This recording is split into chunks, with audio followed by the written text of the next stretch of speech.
5 de agosto de 2013, o dia que mudaria a vida de todos. O que teria acontecido naquele dia fatídico? Em solo brasileiro, a família Pesseguini foi descoberta sem vida em sua própria casa. Uma cena de horror que abalou não apenas os alicerces daquela residência, mas também a sociedade como um todo. A avó, a tia-avó, a mãe Andréia, o pai Luiz e o jovem Marcelo, todos encontrados em um estado fatal. Uma reviravolta perturbadora envolvendo uma arma sob o corpo do adolescente de apenas 13 anos. Com ambos os pais sendo policiais, a primeira suspeita recaiu sobre o próprio Marcelo. Mas a investigação revelou uma trama complexa, uma narrativa que desafia a lógica. Uma testemunha mencionou uma confraternização horas antes dos disparos, 2 tiros seguidos por mais 3. A angulação, o intervalo e o posicionamento dos corpos criaram uma história macabra. Bem-vindos ao canal Crônicas Criminais. Se você é fascinado por mistérios inexplicáveis e desafios intrigantes, este é o lugar certo para você. Bem-vindo a mais um vídeo cheio de enigmas sinistros e histórias que vão prender sua atenção do começo ao fim. Se você adora desvendar casos intrigantes e mergulhar em narrativas misteriosas, não perca tempo e junte-se a nós agora mesmo. Inscreva-se no canal e ative as notificações para não perder nenhum detalhe dos mistérios que vamos explorar juntos a partir de agora.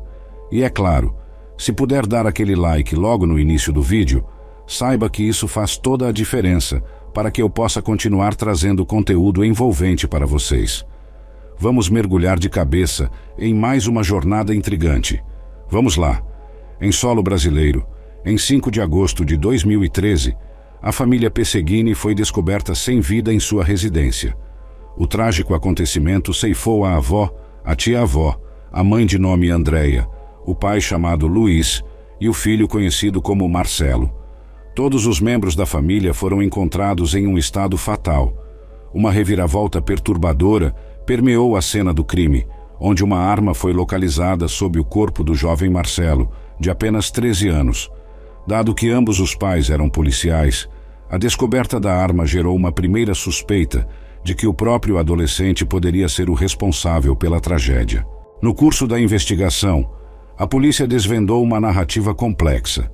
Uma testemunha relatou que algumas horas antes dos assassinatos, uma confraternização ocorreu na residência da família, seguida por disparos mais tarde.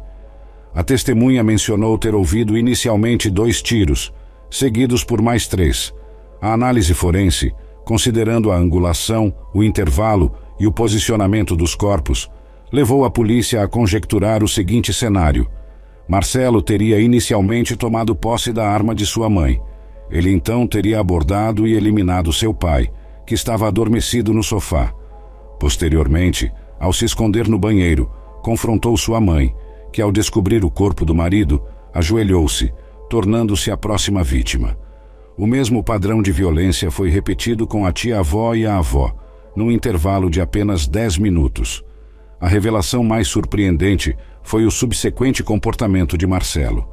Após os assassinatos, ele utilizou o carro da mãe para se dirigir à escola por volta da 1 da manhã.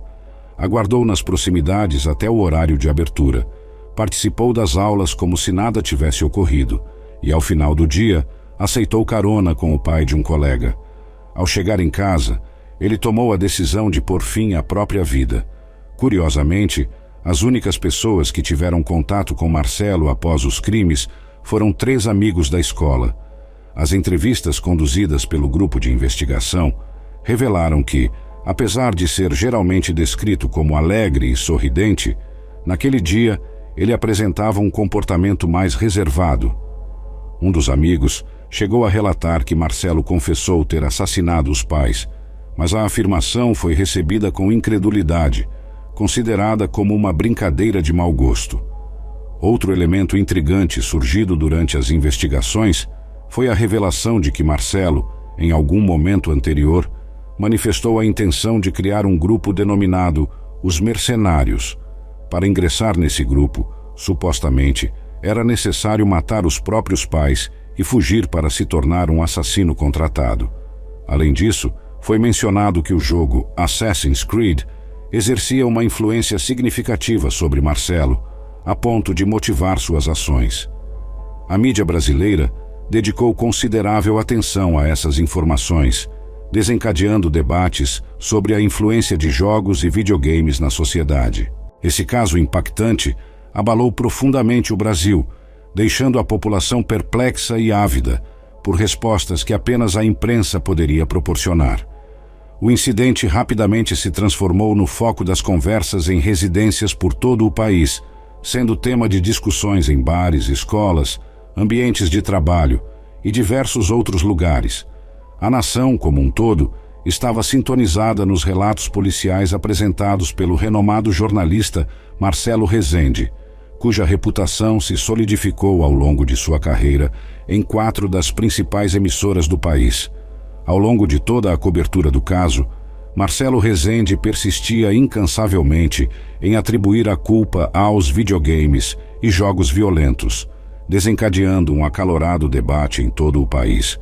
Como consequência, muitos pais adotaram medidas extremas, proibindo seus filhos de jogar videogames e chegando ao ponto de destruir, queimar ou descartar os aparelhos no lixo. Esse episódio não apenas evidenciou a influência marcante da mídia na formação de opiniões, mas também suscitou questionamentos cruciais sobre a responsabilidade social dos meios de comunicação. A sociedade, confrontada não apenas com as repercussões do crime, mas também com o desafio de encontrar um equilíbrio entre a liberdade de expressão e a responsabilidade na disseminação de informações. Os parentes do jovem Marcelo recusavam-se a aceitar que ele fosse o responsável pelo crime. Apesar de suas consultas frequentes, nunca fora diagnosticado com qualquer problema mental aparente. Surgia a pergunta inevitável: por quê? Inicialmente, descobriu-se que o depoimento que mencionava o churrasco era falso. Na verdade, a família estava no cinema naquela tarde, deixando a casa vazia. Isso levou os parentes a uma investigação mais profunda. Uma vizinha relatou avistamentos frequentes de um carro prata na rua que parava em frente à casa dos Pesseguini, observava e partia. Essa situação ocorria há algumas semanas. Ela ainda mencionou que os policiais do grupo de investigação encontraram a família morta por volta das 18 horas. No entanto, ela havia testemunhado 2 homens em frente à casa, um vestido de maneira comum e outro em uniforme policial, pulando o muro enquanto Marcelo estava na escola. Esses 2 indivíduos saíram depois que o jovem chegou em casa. Surgiu a indagação sobre o propósito desses policiais. Estariam verificando algo, realizando alguma ação específica, ou teriam esquecido algo na residência? A vizinha poderia estar equivocada, mas suas informações coincidiam com o fato de que a mão de Marcelo exibia marcas de agressão, sugerindo um possível confronto antes de seu suicídio após o retorno da escola.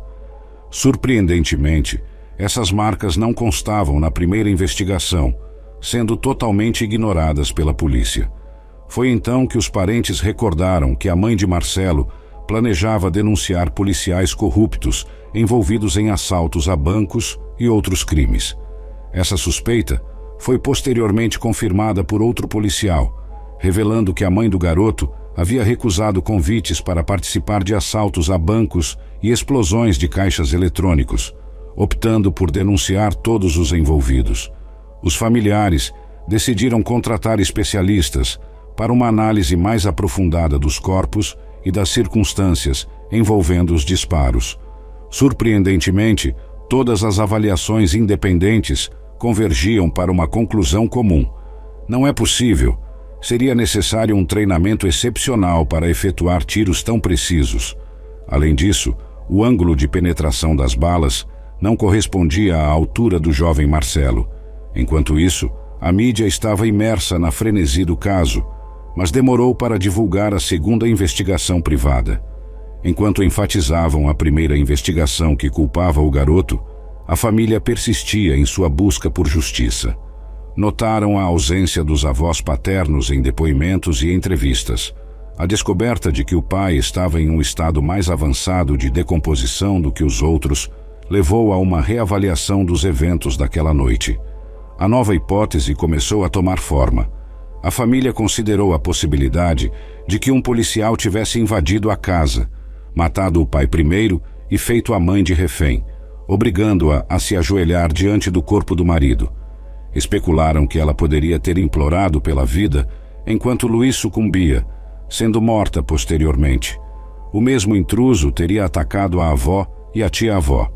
Em seguida, teria levado Marcelo até a escola, onde, sob ameaças, ele foi instruído a agir como se nada tivesse acontecido antes de retornar para casa.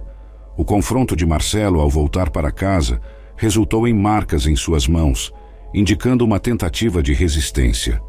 Além disso, respingos de sangue em seu corpo não condiziam com a lógica de um suicídio, pois teriam apresentado padrões diferentes se ele mesmo tivesse atirado contra si. A cena foi cuidadosamente montada após a morte do garoto. A inconsistência entre as versões era notável. Na primeira investigação, afirmava-se que Marcelo pegou o carro e foi à escola após os assassinatos. Agora, a segunda versão sugeria que alguém o levou até lá. Em 2017, uma análise nos Estados Unidos revelou que todas as imagens relacionadas ao caso foram editadas ou manipuladas de alguma forma. A revelação finalmente chegou quando se descobriu que, no momento da morte dos pais, uma câmera de segurança capturou um carro prata na rua, acionando a luz de freio 4 vezes, como se estivesse enviando um sinal. Em seguida, 2 carros pretos com vidros escuros passaram. Curiosamente, uma página no Facebook em homenagem às vítimas foi criada antes de sua morte, levantando questionamentos intrigantes. O caso, inicialmente considerado simples, revelou-se uma trama complexa envolvendo ações suspeitas da polícia, presença de indivíduos não identificados, alteração de arquivos, testemunhas que mentiram e uma página no Facebook criada de forma prematura. O que realmente aconteceu com a família Pesseguini? Foi o garoto o responsável? A investigação foi imparcial? Deixe suas opiniões nos comentários. E assim concluímos mais um mergulho fascinante nas sombras do mundo dos crimes e mistérios. Se você ficou intrigado com as reviravoltas, os enigmas e as narrativas envolventes que exploramos aqui no canal Crônicas Criminais, não perca a chance de se juntar a nós nessa jornada contínua. Inscreva-se agora mesmo no canal para não perder nenhum episódio eletrizante que está por vir. Cada caso, cada detalhe minuciosamente investigado, depende do seu apoio para continuar acontecendo. Deixe seu like, porque isso é o que nos motiva a continuar trazendo para você conteúdo de qualidade e investigações meticulosas. Comentários também são essenciais. Compartilhe suas teorias, opiniões e ideias. Sua participação torna essa comunidade ainda mais rica e cheia de energia para desvendar os maiores enigmas criminais. Lembre-se, produzir vídeos tão envolventes como esse é um desafio, mas com o seu apoio, podemos continuar a explorar as histórias que mexem com nossos instintos investigativos. Então, não perca tempo. Se você ainda não é parte dessa comunidade apaixonada por mistérios e crimes intrigantes, clique no botão de inscrição, ative as notificações e deixe sua marca nos comentários e likes. Juntos, desvendaremos os segredos mais complexos do submundo criminal. Até o próximo vídeo, detetives.